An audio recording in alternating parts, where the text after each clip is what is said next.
Welcome to the deep dive. We're here to unpack the important stuff, getting right into the insights from sources you want to understand better. Today, we're tackling some really powerful texts you pointed us towards. Excerpts from the book of Jeremiah, chapters 16, 17, and 18 specifically. That's right. And these are more than just old writings. They're prophetic messages delivered right to the people of Judah when things were looking pretty bad. Right. Think of them as urgent warnings, highlighting what happens when you go off track, but also, hinting at a possible way back. So our mission today, dig into these chapters. What's the core message? What was going on in Judah? And maybe most importantly for everyone listening, what are the enduring ideas here about, face, consequences, things that still feel relevant? Absolutely. Let's dive straight into chapter 16 then. It opens with some, really striking commands. It really does. Chapter 16 kicks off with a very specific and frankly unusual instruction from God to Jeremiah. He's told flat out, don't get married, don't have kids, not here, not now. And that's not just personal advice, right? Yeah. It's symbolic. Exactly. It's tied directly to the disaster that's coming for Judah. It's a living signpost. You see why when you hear the reason? God foretells mass death, disease, war, famine, so bad there won't even be proper mourning or burials. Yeah, it's a grim picture. Bodies just left out, unburied, food for birds, for wild animals. It's stark. And this sense of, total breakdown is reinforced, isn't it? Yeah. Jeremiah's told not to go to funerals or parties. Right. No mourning rituals, no comforting anyone, but also no feasts, no celebrations. Complete withdrawal from normal life. It's like the basic threads of society, community, shared grief, shared joy are being deliberately cut. Mm-hmm. And the reason given, equally stark. God says, I have withdrawn my peace from this people and my favor and compassion. Quite a statement. It is a fundamental shift in the relationship. It highlights just how deep the breakdown was between God and Judah at this point. And that description, the silencing of all joy, the voice of rejoicing and the voice of joy, the voice of the groom and the voice of the bride, it just hammers home the totality of it. Total erasure of normal life. Yeah. So naturally, the people ask why. Right. What did we do to deserve this? It's a very human question. Very human. And God's answer through Jeremiah is direct. No pulling punches. He points back. Their ancestors abandoned God, chased other gods. That's part one. Okay. But then the kicker, the current generation, they're worse. Worse than their ancestors. Wow. Yeah. The text says they're following the stubbornness of their own evil heart, just refusing to listen. So it's this deliberate deafness, this inner resistance. That's the core problem. Seems to be. And the consequence matches the crime, being thrown out of their land. Hurled off this land, it says, to serve other gods somewhere totally foreign. And then that chilling phrase again, I will show you no compassion. Sounds pretty final, like game over. But then, chapter 16, it pivots, doesn't it, towards hope, suddenly. It does, and it's a really significant shift, a promise of future restoration. The prophecy looks forward, saying, a time will come when the exodus from Egypt, their defining moment. A big one. Right. That will seem less important than a new exodus, a return from exile in the north from all the places they've been scattered. So, an even bigger act of deliverance is coming. That's the promise. And the imagery for gathering them back is interesting. Fishermen and hunters sent out. Fishermen and hunters, what's that about? Well, it suggests God's relentless reach. No matter how scattered, he knows where they are, he'll find them. It also strongly hints that exile isn't the end of their story. Okay, but woven into that hope is still accountability, right? God says he'll first repay them double for their wrongdoing. Yes. Consequences first. The slate has to be kind of wiped clean before restoration. And it's linked directly to defiling the land with idols. The carcasses of their detestable idols filling the land. That's potent imagery. Very potent. It shows how deep the spiritual rot went. Cleansing is needed before renewal is possible. With God, with the land itself. Then we get Jeremiah's personal prayer. Feels like a moment of connection amidst all the judgment. It does. He calls God his strength, his stronghold, his refuge. And he looks ahead, envisioning nations coming to God, realizing their inherited gods were just false. Yeah, that question, can a person make gods for himself? But they are not gods. It really cuts through the noise, highlights the absurdity of idolatry. Exactly. It widens the focus beyond Judah, hinting at this universal recognition to come. And the chapter ends with God declaring he'll make his power known so they will know his name is the Lord.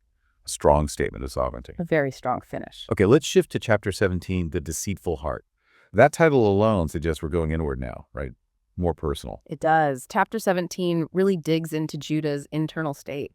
The sin isn't just skin deep, it's ingrained. It's described so vividly, written with an iron stylus, with a diamond point, engraved on the tablet of their hearts. Like a permanent tattoo on their very soul and on their altars too. Yes, even the religious practices are marked by it. It suggests sin has become part of their identity, their worship. And it links this to Mesta priorities.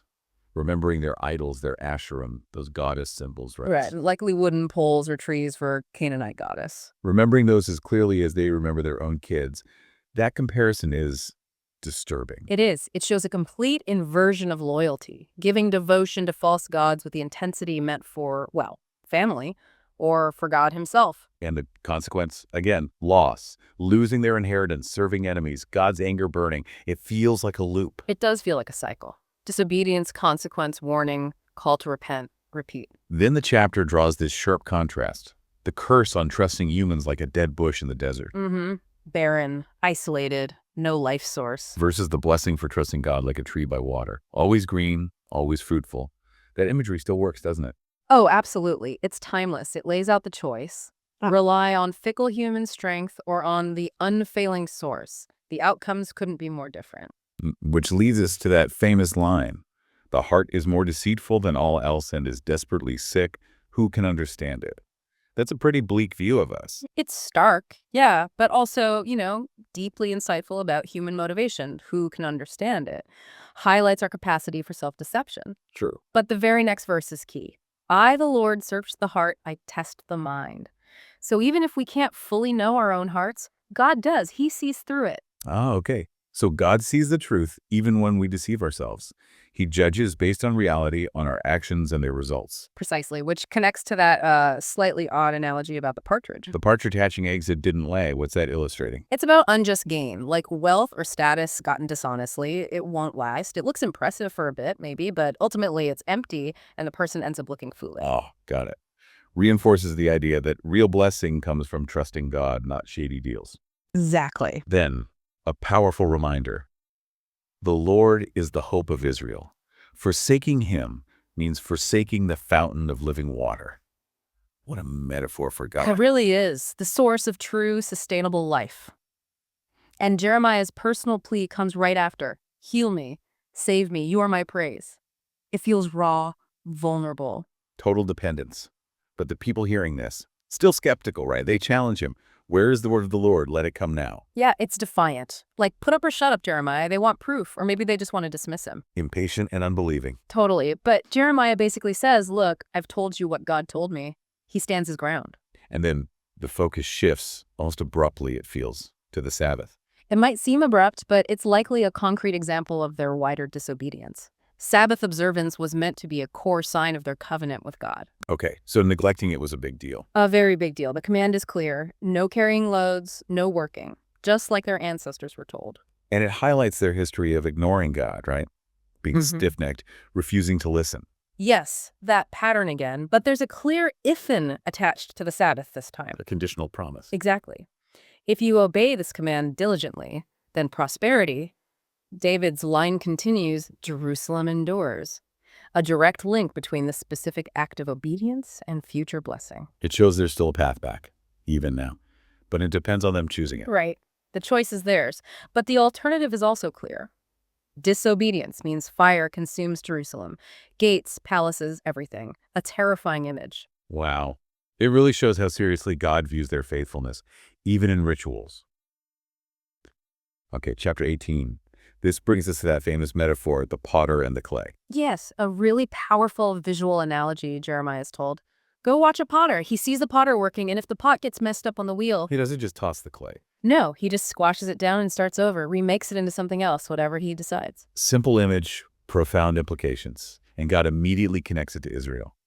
Can't I do with you what the potter does with the clay? It underscores God's absolute sovereignty. Israel is like the clay in his hands. He can shape them, reshape them. Or even discard them if they resist. That seems to be the implication, yes. Yeah. If they become completely unusable for his purpose. But it also introduces this idea that God's plans aren't totally set in stone. Right. They're conditional. Exactly. That's crucial. It's not fatalism. If a nation facing judgment turns from its evil, God might relent. And the reverse. If a nation promised blessing turns to evil, that blessing can be withdrawn.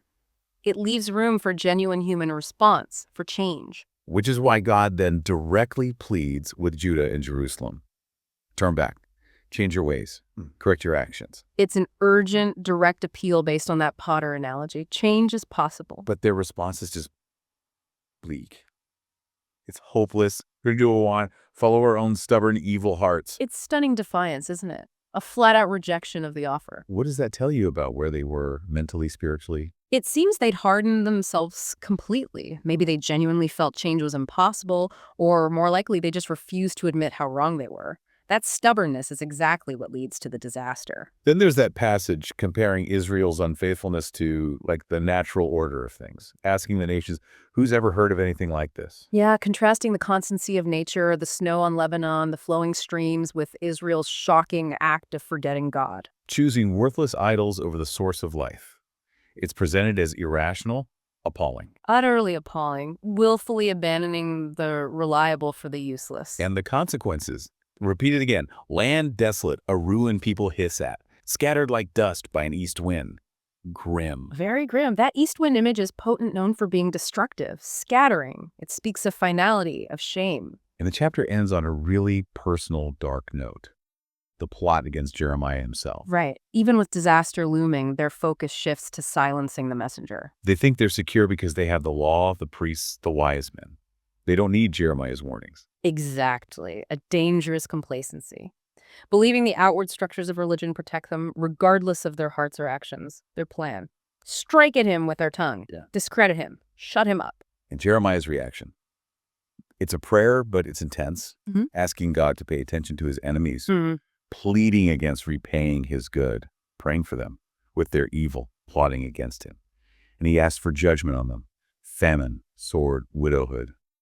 It's raw. It is raw and maybe uncomfortable for us to hear, but it shows the immense pressure he was under, the danger, the betrayal. He's not just a mouthpiece, he's deeply invested, and he's suffering for his faithfulness. That prayer reflects the reality of his situation. So wrapping up this deep dive, we've covered a lot in Jeremiah 16, 17, and 18. Some heavy themes. Definitely. Consequences of ignoring God, the importance of trusting him over human power or, idols. That potter and clay image, God's power, but also the possibility of change. And the sheer difficulty of being a prophet with bad news, facing that kind of opposition. Absolutely. And what's striking is how these ancient struggles, faith, temptation, consequences, the possibility of turning back, they still resonate, don't they? They're fundamentally human issues. Which brings us to a final thought for you, our listeners. Thinking about that deceitful heart idea and the potential to be reshaped, what parts of our own thinking, maybe our assumptions or even the way our society works, what might need a closer, more honest look? Perhaps grappling with these ancient messages gives us a new lens for understanding ourselves and our world today. Thanks for joining us on The Deep Dive.